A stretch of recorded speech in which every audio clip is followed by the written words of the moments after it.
Page 68, The Island, Lulu-Nanapush. You'll notice that this chapter doesn't have a specific date, and I think it doesn't have a specific date because, well, I suppose many things, but first of all, Lulu is reminiscing over very long periods of her life. So, The Island, Lulu-Nanapush. I never grew from the curve of my mother's arms. I still wanted to anchor myself against her, but she had tore herself away from the run of my life like a riverbank, leaving me to spill out alone. I'm going to pause here. This is a gorgeously poetic little passage, and practically everything that comes from Lulu is gorgeously poetic. She is a character who is almost one with nature in so many ways. She is practically representative of Mother Earth in so many ways.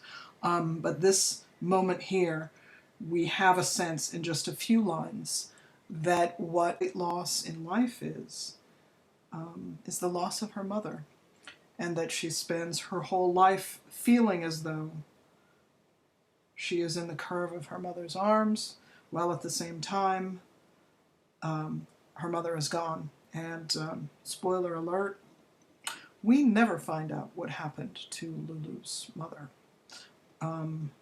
We don't know if she died. We don't know if she did die. How did she die?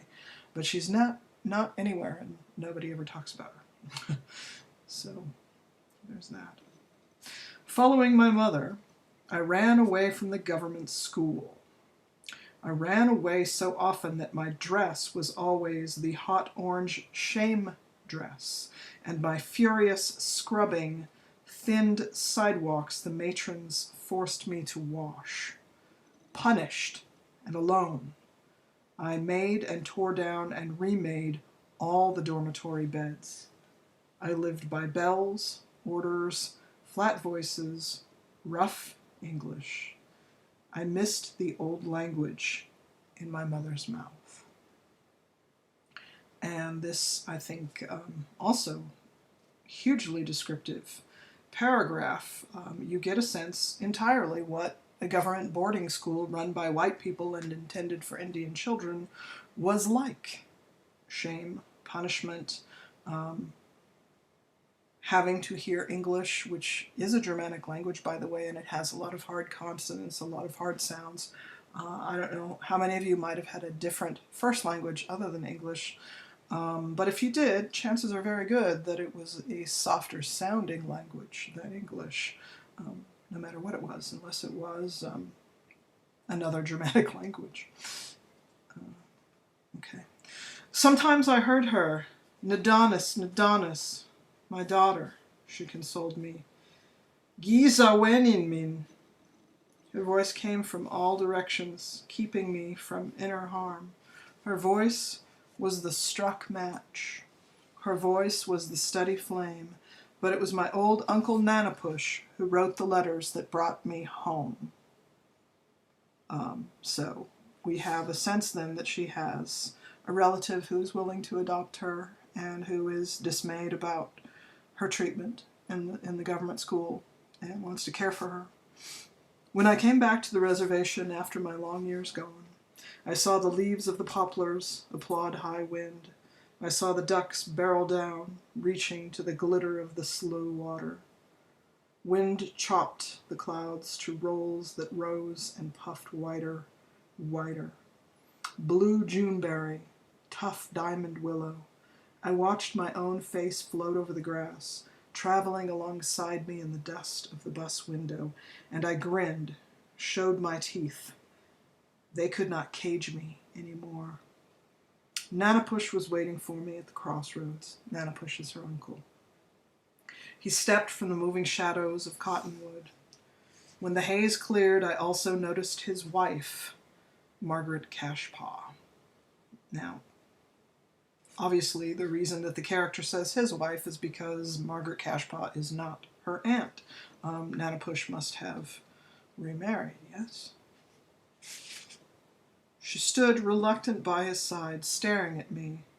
Her lips hardened, mean, and her face became a wedge of steel. I wanted to yank that old woman's skinny braids. She had taken on the big name Russia's Bear and didn't like me. Never had. She was done with raising children, and I was the last one in her way. The strict lines down her chin made me hungry for my mother's laughter.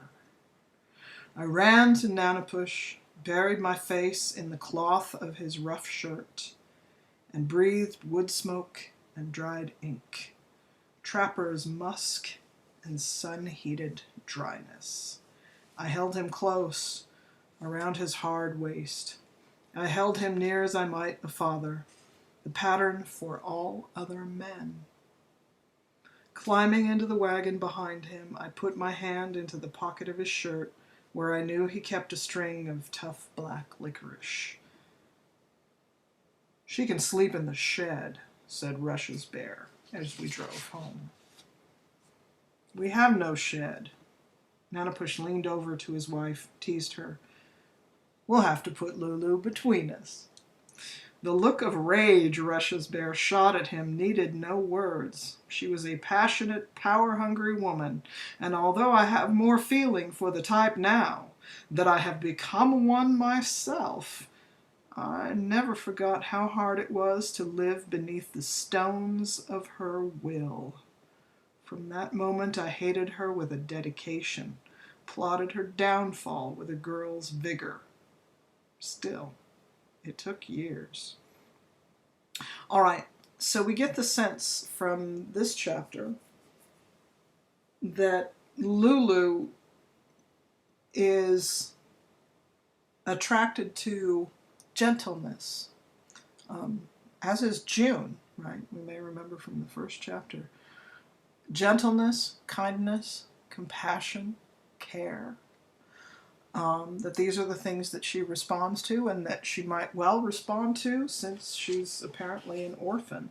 And she's been badly treated by adults.